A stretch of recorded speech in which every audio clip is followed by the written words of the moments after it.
दरीबडची तालुका जत जिल्हा सांगली येथील श्री भैरवनाथ हायस्कूलमध्ये शाळा एक मुख्याध्यापक 2 मात्र अखेर माध्यमिक शिक्षण अधिकाऱ्यांनी शेषाप्पा माळी या मुख्याध्यापकाची केली नियुक्ती। सांगली जिल्हा डिजिटल मीडिया पत्रकार संघटनेच्या पाठपुराव्याला अखेर यश।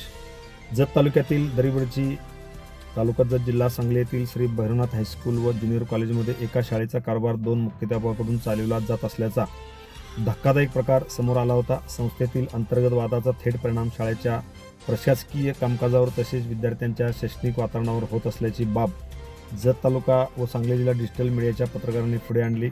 या प्रकरणाची गंभीर दखल घेत माध्यमिक शिक्षण विभागाकडून अखेर मुख्याध्यापक पदाबाबत जिल्हा शिक्षणाधिकारी श्री लोंढे यांनी आदेश काढून त्या मुख्याध्यापकांना कार्यभार दिलेला आहे। दरीबडची येथील काही तज्ज्ञ पालकांनी भैरवनाथ हायस्कूलमधील प्रशासकीय गोंधळाबाबत डिजिटल मीडिया पत्रकार संघटनेकडे माहिती दिली होती। त्यानंतर संघटनेच्या पदाधिकाऱ्यांनी शाळेला प्रत्यक्ष भेट देऊन पाहणी केली। यावेळी केंद्र प्रमुख श्री रमेश राठोड उपस्थित होते।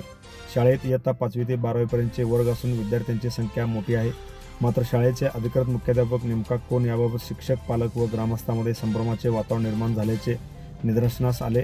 संस्थेतील अंतर्गत वादामुळे 2 स्वतंत्र मुख्याध्यापकांकडून कार्यभार पाहिला जात असल्याची चर्चा परिसरात होती।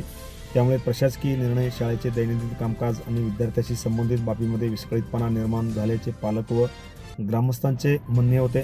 या प्रकाराचा परिणाम विद्यार्थ्यांच्या शैक्षणिक वातावरणावर होण्याची शक्यता व्यक्त होत होती। या संपूर्ण प्रकाराची माहिती डिजिटल मीडिया पत्रकार संघटनेने जिल्हा शिक्षणाधिकारी श्री लोंढे यांच्यासमोर सविस्तरपणे मांडली।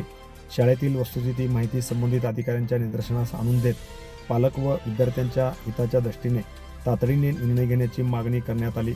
या पाठपुराव्यानंतर माध्यमिक शिक्षण विभागाकडून शेषाप्पा माळी यांच्या नावाने मुख्याध्यापक पदाची नियुक्ती करण्याचे आदेश माननीय लोंढे यांनी दिले होते। तसेच संबंधित मुख्याध्यापकांनी पोलीस बंदोबस्तात मुख्याध्यापक पदाचा कार्यभार स्वीकारावा तसेच आदेशात नमूद केल्याचे श्री लोंढे यांनी सांगितले। दरम्यान शाळेतील मुख्याध्यापकाबाबत पालक, विद्यार्थी व ग्रामस्थांमध्ये कोणतेही गैरसमज निर्माण होऊ नये यासाठी शाळेवर डिजिटल बोर्ड लावण्यात हरकत नसल्याचे माध्यमिक शिक्षण विभागाकडून सांगण्यात आले।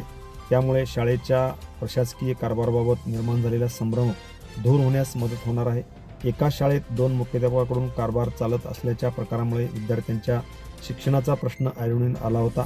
पत्रकार संघटनेने हा विषय गांभीर्याने घेत संबंधित शिक्षण अधिकाऱ्यांच्या निदर्शनास आणून दिल्याने अखेर मुख्याध्यापक पदाबाबत स्पष्टता निर्माण झाली आहे।